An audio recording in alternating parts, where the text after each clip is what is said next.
Good evening, students. Now let us start our last chapter that is already we have discussed in the last class. Matter.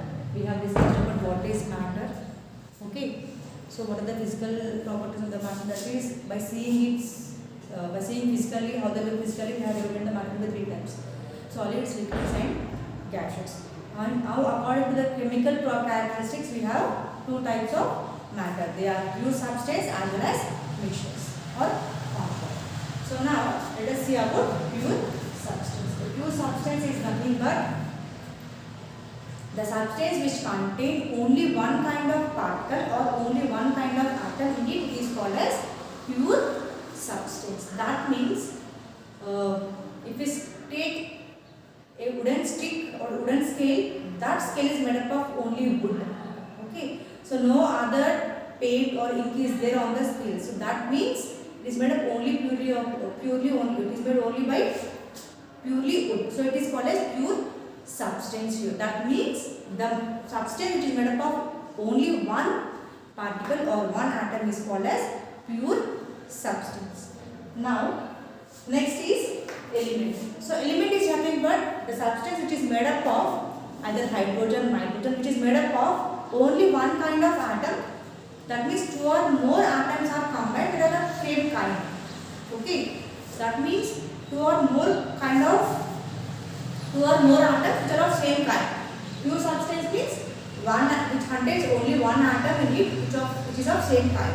Whereas element means it contains 2 or more atoms in it which is of same kind. Same kind of atom should be there. That means if 2 or 3 of wooden scales and then it forms an element. Okay. So here also, for example, if we take oxygen, in oxygen we have only 2 oxygen atoms, right? So that means, so this is called as an element. Next is atomicity.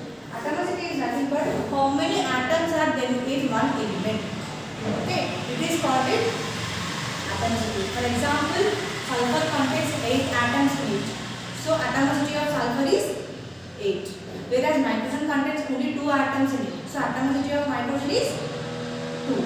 And copper contains only 1 atom in it. So the atomicity of copper is 1. Okay. So here based on atomicity we have divided pure substance into 3 kinds. They are monoatomic elements, diatomic elements as well as polyatomic elements. Once again, pure substance, the substance which is made up of only one kind of particle or one kind of atom is called as pure substance. Next element is the substance which is made up of 2 or more atoms with same kind. Okay, same kind of atom but different atoms. Okay, that means atoms are of same kind but number of atoms are different here. Maybe 1, maybe 2, maybe 3 or maybe more than 3. Okay, they are called as elements.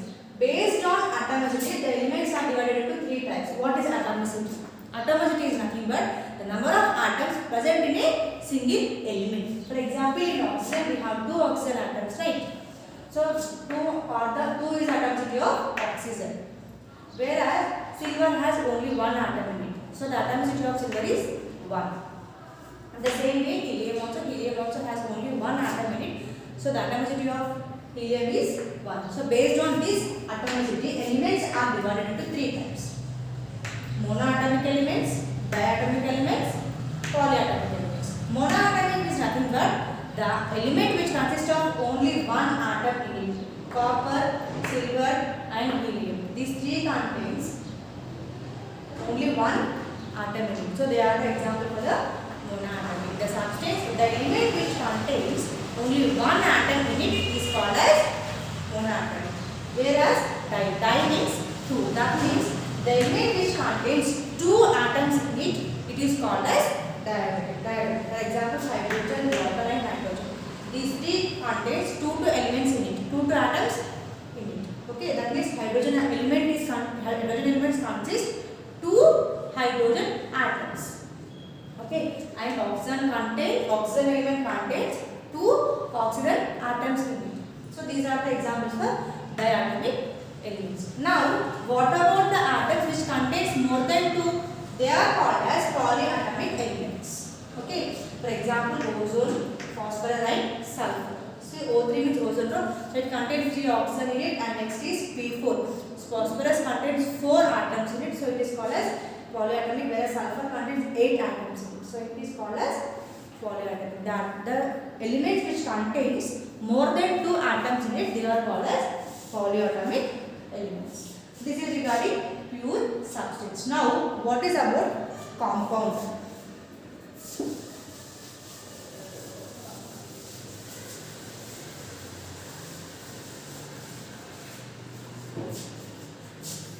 Compound itself is nothing but, we have discussed in the physical and chemical chapters. Okay, element and compound. Element means only single atomic. Okay, whereas compound means in which the substance have 2 elements in it. So here also, compound is a substance which has 2 or more elements in it which are combined together. Pure substance in which 2 or more elements combined together in a fixed proportion. Okay, proportion by weight, that is nothing but if they are combined together by its weight by a fixed proportion, they are called as compound. Pure substances which combines chemically in a fixed proportion. Okay, so here 2 or more elements are combined together. For example, sulfur plus oxygen gives sulfur dioxide. In the same way, hydrogen plus oxygen gives water, right? So hydrogen and water are nothing but they are the elements. These elements form the compound. Here, this water, though it consists of 2 atoms in it, it is considered as pure substance. Pure substance means what? Which has only 1 element in it. Yes or 1 atom in it. Whereas it has 2 atoms in it. Why it is called as pure substance? Means this compound does not change. Okay, that means water will be having hydrogen as well as oxygen in it. There will not be any change in that. That is the reason. So this is considered as a pure substance, and here it is combined by its weight, that is 1:8. That means if hydrogen weighs 1, then oxygen weighs 8. Okay. If hydrogen weighs 1 gram, then oxygen weighs 8 grams. In that way, the water is chemically combined. It is called as compound. Compound is nothing but a pure substance in which 2 or more elements combined chemically in a fixed proportion by weight are called as compounds. Next is metals, metalloids, non-metals, and so we go to the first, metals. So in the universe almost we are having 118 elements. Okay. Overall we have 118 elements. In that 118 elements, almost 90% are the metals. Okay. That means 80% of them are metals. Okay. Remaining 20% are metal, non-metals and metalloids. So here metals are nothing which are hard to touch, right? So here in this 118 elements, 80% of them are metals. For example, iron, copper, zinc. These are all the metals, right? Next is non-metals. So here there are only 22 non-metals.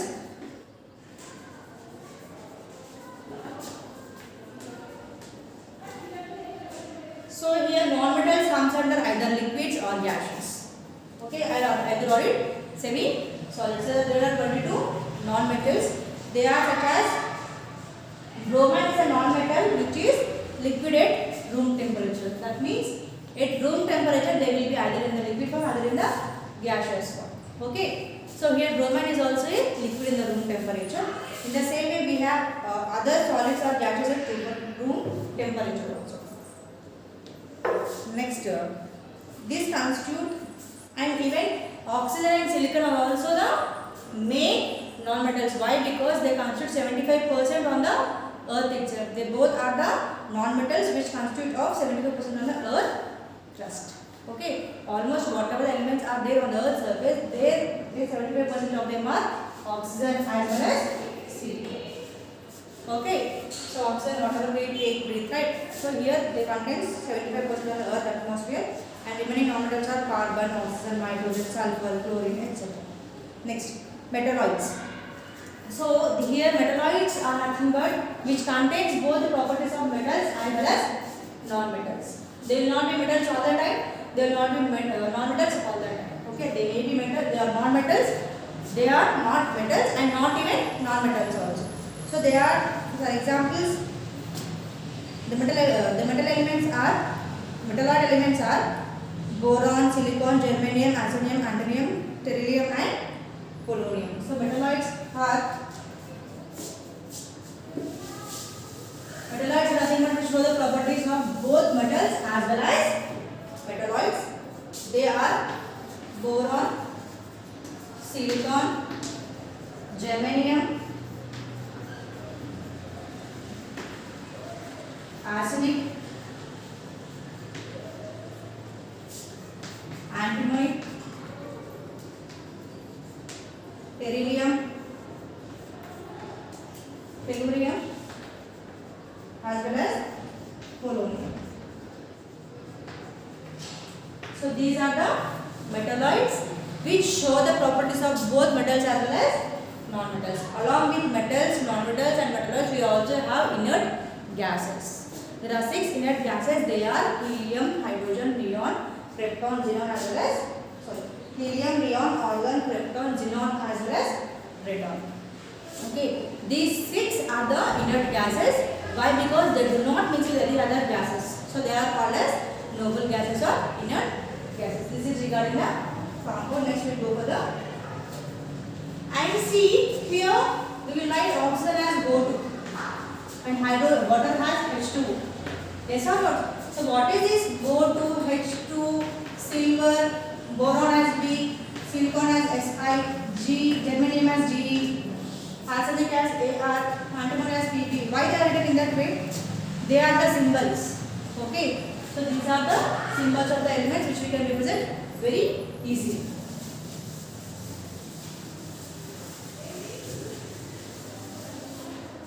And next is mixtures. So these mixtures we have lot of mixtures. Okay, we have lot of methods also for separation of these mixtures which we have discussed in the earlier classes. So we have discussed about sedimentation, decantation, hand picking, winnowing, gardening, threshing.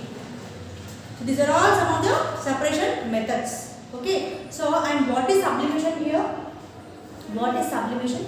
The change of solid to directly gaseous. It is called as sublimation, right? Example is camphor or naphthalene balls. So here already we have come across the experiment also. We have looked at china dish. If we burn camphor in the china dish and if we kept a portable lid on the china dish, what happens? Once the china dish starts heating up, the naphthalene balls, the camphor gets vapors and it just forms on the lid of the china dish. After some time they form the small powder like substance. That means here on heating the camphor is changed into vapors directly without any formation of liquid. That vapor when it touches the cool substance that is the lid, it forms into solid again. That means directly from solid to gaseous, again from gaseous to solid without any liquid. So this is called as sublimation. We are using the sublimation for lot of purpose. Okay. And next, along with that we have also distillation. What is distillation? To get the purest form of water we use distillation, right? That means it is the mixing of to separate non-volatile solute with the volatile solute. Okay, that means it is mixable in the where the solution is there, where the solute is mixed in the solvent. For example, if we take water and salt, to separate salt and water, what we are doing here? We are heating it so that water is evaporated and salt crystals or salt particles are there on the dish. This is how we are getting salt from the sea water. Their water is evaporated. Whatever the content or whatever the solvent is, solute is there, it is mixed in, it is dropped down. This is called as distillation. And next is fractional distillation. See here we are heating sea water so that at a time we are getting the salt. But at different temperature we may be at same temperature we are heating, but fractional distillation is nothing but during the process of obtaining petroleum, okay, there we get petrol, next diesel, all those things, and kerosene also. Okay, they are obtained from crude petroleum while heating at different temperature. For example, if we heat crude oil or crude petroleum at different temperature, we get diesel. At some other temperature, we get petrol. Or some other temperature, we get fuel. Okay, so this is the distillation method. Heating the crude oil, heating the particle at different temperature, we get different particles. This is called as fractional distillation. Okay, next chromatography. Chromatography. Last year, if you remember, we took a chalk piece and we have kept a pink mark around the chalk piece. And once we dip it, what happens there? We will see the change of color. Okay. So this chromatography is used to